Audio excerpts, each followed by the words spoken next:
What's up, everybody? Welcome back to Cars and Cannabis. It is dark out right now. We will be having to work at night right now, okay, in the dark. This is a 2008 Lexus is250, and today we will be doing upper and lower radiator hose, oil change, air filter, check what's going on in the engine, you know what I mean? Just make sure everything is good for my boy right here. Common problem with these radiator hose. So you guys can see it's pretty swollen. Keep on driving like this, it will burst. So like Scotty Kilmer would say, first things first, let's get rid of this beauty cover. How I'm gonna do that is I'm just gonna pop them out. Should pop right out. If not, I'm just gonna go ahead and get a, there you go, comes right out. All right, so we're gonna go ahead and remove as much as we can. Get this out, jack up the car. First thing I'm gonna do is give my boy an oil change out his filter, which is down there somewhere, right there. And once we're done with that, we're gonna go ahead and drain his radiator. All right, these are gonna be the tools you guys will be needing for upper radiator hose, lower radiator hose, oil change, and whatnot for this 2008 Lexus IS250. You're gonna be needing a 3/8 drive with an extension, 10mm, 14mm for your drain pan. Your 10mm is for all your undercarriage shit, all that whatnot. Vice grips, remove your clamps.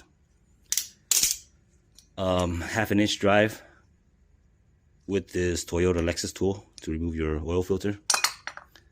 You need a flathead and Phillips. So everything's pretty much basic except for this Lexus tool. Without it, you're not going to be able to remove it, or remove your filter. So yeah, all that besides the hose and radiator fluid, oil filter, these are going to be your basic hand tools that you're going to need, right? And of course, a jack is something to chalk up your car. Safety is always first.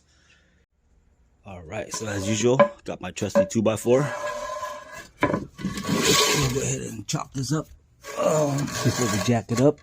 Safety first. You guys watch my other videos, you know. Don't want this shit falling on us, especially if we work on the cars by ourselves, you know what I'm saying? Ooh, nice exhaust. All right, so as you guys can see, the car is jacked up, back wheel is chalked. Got the beauty cover off. Went ahead, just push this to the side right here. We're gonna get access to the air filter to change that out later. So what we're gonna do right now is we're gonna go ahead and get a 10mm. Take this out. I remove one of this plastic, whatever you want to call it, lock. It is different from the rest of the beauty cover. Where is it?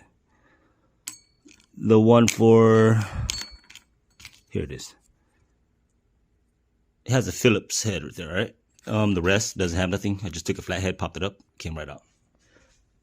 This one with the Phillip head, go right here on the intake, and it is the only one, so I just do it right here. Won't get confusing, you know what I mean? So I'm gonna go ahead and go remove this cold air duct. It is a cold air, a true cold air, okay? So we can get access to this hose. This is easy, fairly easy. All right, guys, so if you were to just do a normal oil change on the bottom of the car, at the cover, there is a service window where you can access the oil filter from, which is that metal can right there. But since I'll be changing out the lower radiator hose, I'm gonna go ahead and remove the whole bottom cover out just so I have a lot of work room. I don't like to work in tight spots and stuff, you know, if I can help it.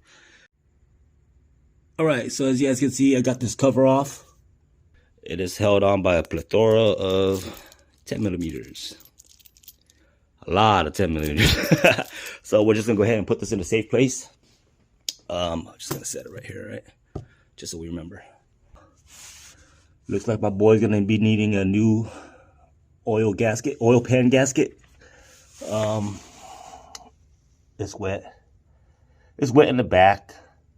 I mean, he's still going to be good for a while, but I will bring it up to his attention.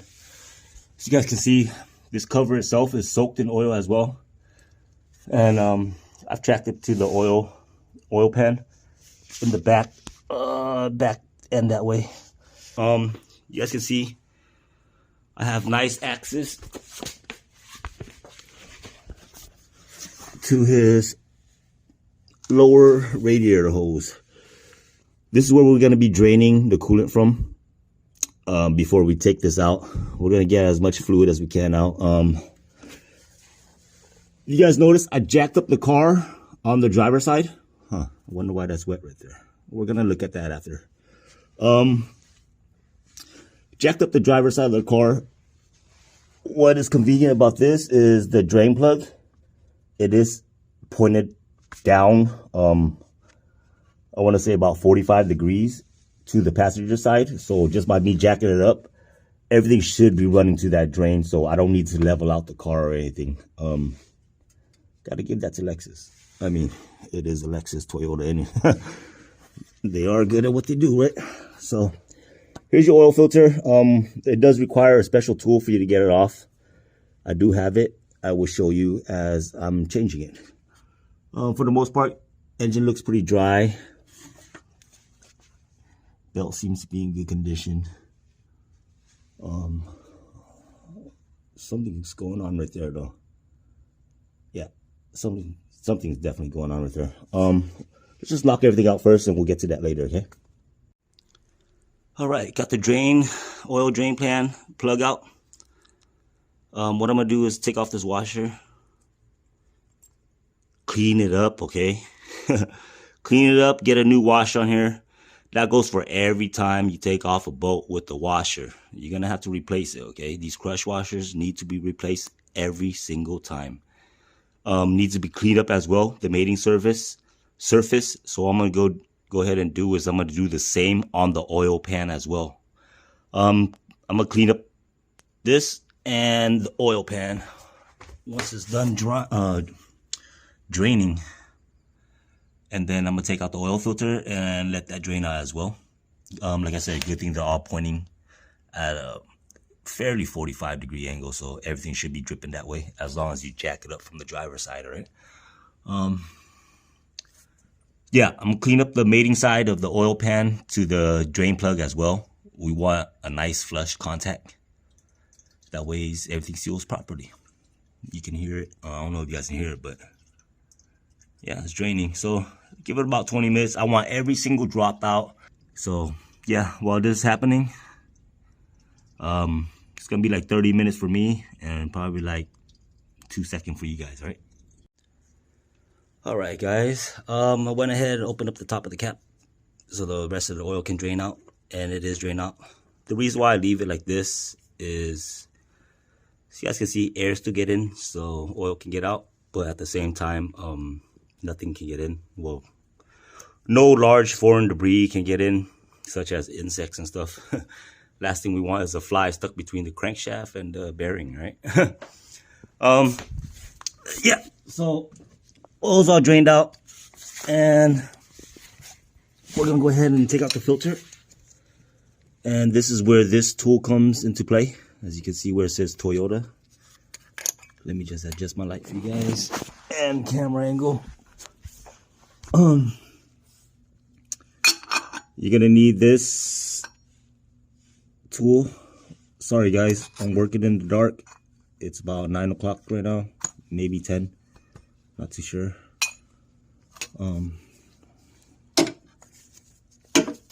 There you go. That might be better. All right. So this is where this tool comes into play. All modern Toyota and Lexus, you're gonna need this to do oil change. Get yourself one on Amazon. About 30 bucks or something, 20 bucks. And I'm just gonna go ahead and stick the 3/8 in here. Oh, that's a 1/2 inch. So I'm gonna go ahead and get my 1/2 inch drive, my trusty old Harbor Freight 1/2 inch drive. Stick it in here and open it, and inside is gonna be a paper filter. We're just gonna go ahead and pull this drain pan over and catch all that oil. So yeah, you will be needing this tool. All right, if you own a Toyota or a modern Toyota or Lexus, go ahead and invest in one of these. All right, guys. Running into some issue with this oil filter. Man, it is on there pretty hard. I don't want to just go ahead and take an impact to it. So, what I'm gonna do right now is I'm gonna focus on the radiator. I'm gonna go ahead and drain it out, and I'm gonna see if I can find a breaker bar to get this in there. On this tool, it says do not use an impact wrench, as well as the oil filter cap. So I'm just going to go ahead and follow the instruction and do not use the impact wrench. I tried hammering it out. My trusty hammer failed me for the first time on the oil filter. Can you believe that? Honestly, I can just go ahead and take an impact to it, and that cap is only about 35 bucks, $50 max. But I'm not in the mood to be replacing unnecessary part right now. So like I said, worst come to worst, that's what we're gonna do. But I'm gonna give it my all before we go ahead and go with that route. All right, so right now I'm just gonna go ahead and drain this plug. You guys can see this yellow plug right there. We're just gonna spin it counterclockwise, put this pan underneath there, and while that's draining, go ahead and loosen up the radiator cap.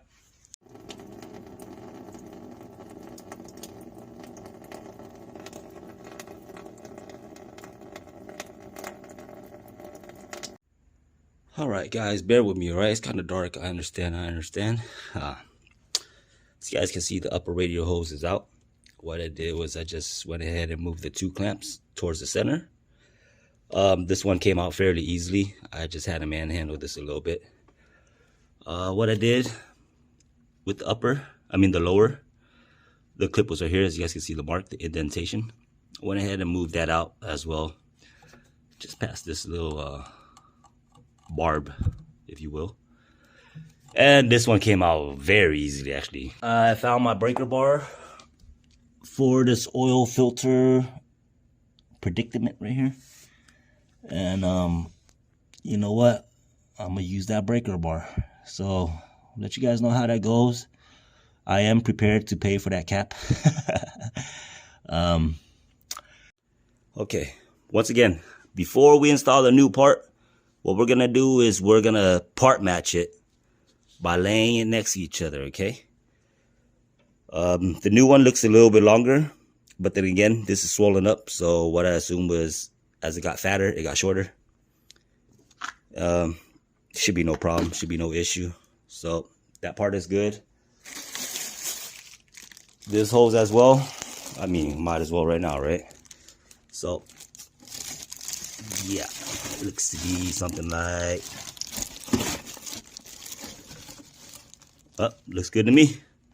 All right, parts are matched, ready for install.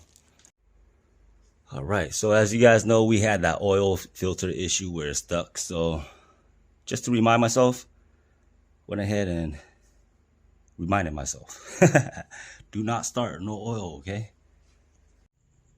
All right, guys, so I don't know if you guys can see, but I decided to keep that circle clipper here.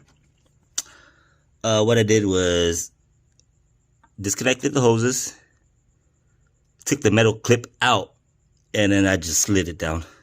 All right, you can't just clip it off. I mean, it doesn't really do nothing. It's just preventing it from wobbling like this, but I mean, for the most part, there's pressure in there. You should be good. You know, things tend to get over-engineered. But yeah, I'm just gonna leave it on. So what I'm gonna do is I'm just gonna slide it back in, same way I got it out. That filter seems to be a problem still as well. My breaker bar is not doing anything to it. It's not even budging. For future reference, the drain bolt and the filter cover, it should be hand tightened only. I would probably, hand tighten it down to like 20 foot-pound or something. Well, you know, your hand's capable of doing 20 foot-pounds, so you don't need a torque wrench for that. But it should be only hand tightened, all right? Don't be jamming it in there. Otherwise, we're gonna have this issue right here. So, yeah, like I said, I'm 99% sure that's not my work. So that's that. I'm gonna go ahead and get these hoses installed, top and bottom. All right, guys, went ahead and changed out the filter. It's gonna be 1, 2, 3, and 4. All right, I didn't have to disconnect the mass airflow sensor. Okay, MAF. Okay, not MAP. Just left it on, lifted up a little bit, pulled it out. Went backwards. So you guys can see this oil filter kind of drain my morale right now. It's a long night. I'm not sure what time it is. Probably 11, 12, something like that. But yep. Figure out what's going on with this oil filter. I don't know why it's so stuck up on there. Yeah. But for the most part, the job is basically finished. I just got to figure out what the hell's going on down there. And all right, let's get some radiator fluid in. I'll be looking for the bleeder valve. Once I find it, I'll let you guys know. If not, we're just gonna have to burp it the normal way. I'm pretty sure there's a bleeder valve somewhere on here. But yeah, if not, we're just gonna have to use this giant funnel and burp out all the air. And yep, that's that. All right, but I can't even do none of that until I get the engine oil in. But I'm not gonna put the oil in if I can't get the filter out. So as soon as I can figure that out, this job is basically complete. All right, so what's probably gonna take me a whole night is probably gonna be like 1 second for you guys, and that's that. One more thing, before we go ahead and do anything else, if you guys see all my other videos, I like to double check everything. You know, yank on it a little bit. It's not gonna hurt it. Better it falls off now than when the car is on, right? So yeah, you guys can see I put some elbow grease in it. Everything's tight, good to go, way good to go. With that being said, it should be ready for fluid. Double check my clips. Bottom is good. White plastic is good. Yep, that's like quadruple checking right there. Only took me like 30 seconds. All right, so ready for radiator fluid. All right, as you guys can see, it is daytime now. I worked on this until midnight. Managed to get the filter off. Now I went against my rule and I took an impact to it.